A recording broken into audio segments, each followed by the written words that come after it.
بسم اللہ الرحمن الرحیم۔ السلام علیکم ورحمۃ اللہ۔ امید کرتا ہوں آپ سب خیریت سے ہوں گے۔ میں ہوں کاشف محمود، اور آج کی ویڈیو میں آپ کو ایک بہت مختصر سا عمل بتانے جا رہا ہوں۔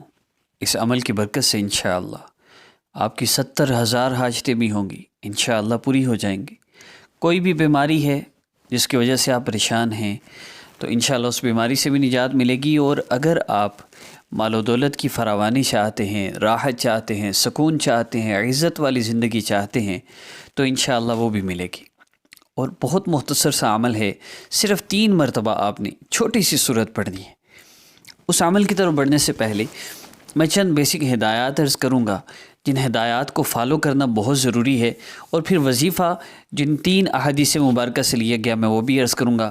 ان 3 احادیث مبارکہ پر عمل کرتے ہوئے جب آپ اس عمل کو کریں گے تو انشاءاللہ اللہ رب العزت ایک دفعہ کرنے سے ہی، زیادہ لمبا نہیں، ایک دفعہ، صرف ایک دفعہ مسئلہ حل نہ، 2 دفعہ، زیادہ سے زیادہ 3 دفعہ آپ نے اس عمل کو کرنا ہے، اس سے زیادہ آپ نے اس عمل کو نہیں کرنا۔ تو اس عمل کی اجازت کے لیے اور ہماری حوصلہ افزائی کے لیے ہمارے یوٹیوب چینل کو سبسکرائب کر لیجئے اور بیل آئیکن کو بھی پریس کر لیں، اور ہماری ویڈیو کو لائک کریں، کیونکہ آپ کو یہ ویڈیو بہت زیادہ پسند آئے گی۔ تو عمل کی ترتیب کی طرف بڑھتے ہیں۔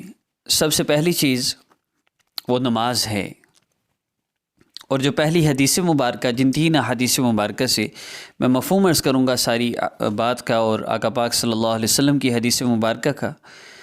تو جو پہلی حدیث مبارکہ ہم نے لی ہے، حضرت حذیفہ رضی اللہ تعالیٰ عنہ ارشاد فرماتے ہیں کہ آقا پاک صلی اللہ علیہ وسلم کو جب کوئی سخت امر پیش آتا تو آپ صلی اللہ علیہ وسلم فوراً کا لفظ ہے، فوراً نماز کی طرف متوجہ ہوتے۔ تو ہم نے بھی فوراً نماز کی طرف متوجہ ہونا ہے۔ سب سے پہلا کام ہمارا کسی مسئلے میں، کسی مشکل میں، کسی پریشانی میں کیا ہو، فوراً اللہ رب العزت کی طرف نماز کے ذریعے متوجہ ہونا، اور نماز کے ذریعے اللہ پاک سے اپنے مسائل کو حل کروانا۔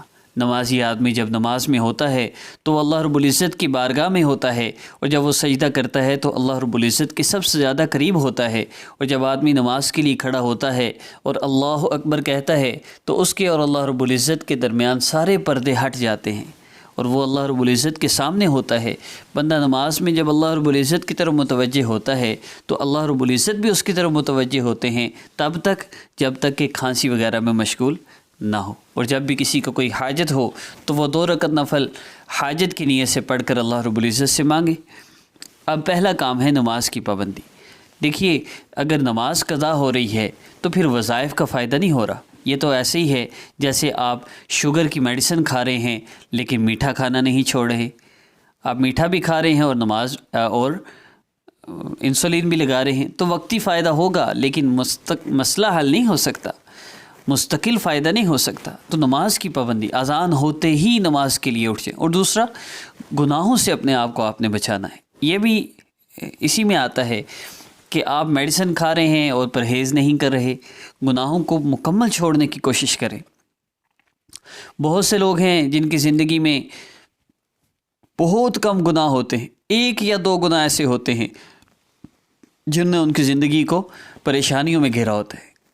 دیکھیے، یاد رکھیے گا، ایک پرندے کو آپ 100 گرہیں اس کے پاؤں کو لگا کر آپ باندھ دیں، 100 جگہ سے آپ نے باندھ دیا۔ اب آپ نے 1 گرہ کھولی، 2 کھولی، 30 کھولی، وہ نہیں اڑ سکتا۔ 50 کھولی، 70 کھولی، 90 کھول دی، 95 کھول دی، وہ اڑ سکتا ہے؟ وہ نہیں اڑ سکتا۔ 96، 97، 98، 99 آپ نے ساری گرہیں کھول دی، 1 گرہ صرف چھوڑ دی، تو کیا وہ اڑ سکتا ہے؟ وہ نہیں اڑ سکے گا جب تک کہ وہ آخری گرہ بھی آپ نہ کھول دیں۔ اسی طرح جب تک آپ چھوٹے سے چھوٹے گناہ کو بھی نہیں چھوڑ دیتے، پریشانیاں گھیرے رکھیں گی۔ اللہ رب العزت سے گناہوں سے بچنے کی دعا کرتے رہا کریں۔ التائب من الذنب کمن لا ذنب لہ، گناہوں سے توبہ کرنے والا ایسے ہے جیسے اس نے گناہ کیا ہی نہیں۔ تو اس میں یہ بات میں اس لیے عرض کر رہا ہوں کہ گناہ تو ہو جاتے ہیں، اب کیا کریں؟ تو کرنا یہ ہے، جب گناہ ہو جائے توبہ کر لیں، پھر گناہ ہو جائے پھر توبہ کر لیں۔ اللہ پاک نے ایک بندے کی اس بات پہ بخشش کر دی، مغفرت کر دی کہ وہ گناہ نہیں چھوڑ پاتا تھا، لیکن جب اس سے گناہ ہو جاتا تھا وہ توبہ کر لیتا تھا۔ تو ہم توبہ کر لیں۔ تیسرا کام، قرآن پاک کی تلاوت کا اہتمام۔ اگر ہم چاہتے ہیں کہ ہماری ہر دعا قبول ہو، ہم قرآن پاک کو شروع سے لے کے آخر تک پڑھنے کا معمول بنا لیں۔ جو لوگ سورتیں پڑھتے ہیں، بعض لوگ کہتے ہیں ہم تو سورہ یاسین پڑھتے ہیں، وہ ضرور پڑھیں، لیکن قرآن پاک کی تلاوت ضرور کریں۔ سال میں 2 دفعہ قرآن پاک کا پڑھنا یہ قرآن کا حق ہے، اس کا خاص طور پر اہتمام ہو۔ اور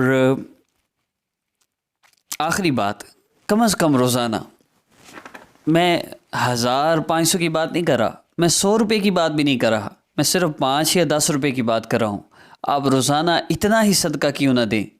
صدقہ آنے والی مصیبتوں کو ٹال دیتا ہے، صدقہ کی وجہ سے بندے کے بگڑے ہوئے کام سنور جاتے ہیں، آخرت کی بڑی سخت منزلوں کے لیے صدقہ بڑا فائدہ مند ہے۔ بہت سی احادیث مبارکہ ہیں، لیکن وقت مختصر ہوتا ہے، اس لیے میں آگے بڑھتا ہوں۔ صدقہ آپ 10-20 روپے نکالتے ہیں تو آپ 10 روپے کس کو دیں گے؟ آپ ایک باکس بنائیے، روزانہ کا صدقہ جمع کرتے جائیے، پورے مہینے بعد جتنے بھی جمع ہو جائیں کسی مستحق کو دے دیں۔ گلی میں مانگنے والے، دروازے پر آ کر یا بازاروں میں مانگنے والے یہ مستحق نہیں ہوتے، ان کو نہ دیں، بلکہ یہ تو خود زکوٰۃ دینے کے قابل ہوتے ہیں۔ خیر، کسی مستحق کو صدقہ دیجیے۔ اور پھر عمل کیا کرنا ہے؟ آپ نے فجر کی نماز کے بعد اس عمل کو کرنا ہے، بہت بابرکت وقت ہے۔ لیکن اگر کوئی مسئلہ ہے، جیسے کسی نے نائٹ ڈیوٹی کی ہے اور اب فجر کے وہ کیسے جاگے، تو عشاء کے بعد بھی کر سکتے ہیں۔ وقت کی قید آپ کی آسانی کے لیے ہے اور بابرکت وقت کے لیے ہے، ورنہ آپ جس وقت آسانی سے کرنا چاہیں اس وقت بھی کر سکتے ہیں۔ تو آپ نے 3 مرتبہ قرآن پاک کی سورۃ العصر والعصر، اس سورہ مبارکہ کو آپ نے مکمل بسم اللہ سمیت آپ نے درود پاک پڑھنا ہے۔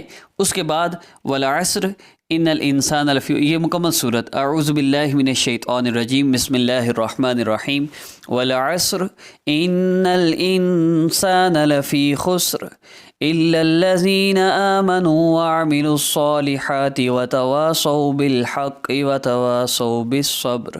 آپ نے سورہ مبارکہ کو پڑھنا ہے، پھر بسم اللہ پڑھ کے پھر اس طرح 3 مرتبہ آپ نے فجر کی نماز کے بعد اس صورت کو پڑھنا ہے، اور اس کے بعد اللہ رب العزت سے اپنے مسئلہ کے حل کے لیے، اپنے پریشانیوں کو حل کے لیے اللہ رب العزت سے آپ نے دعا کرنی ہے۔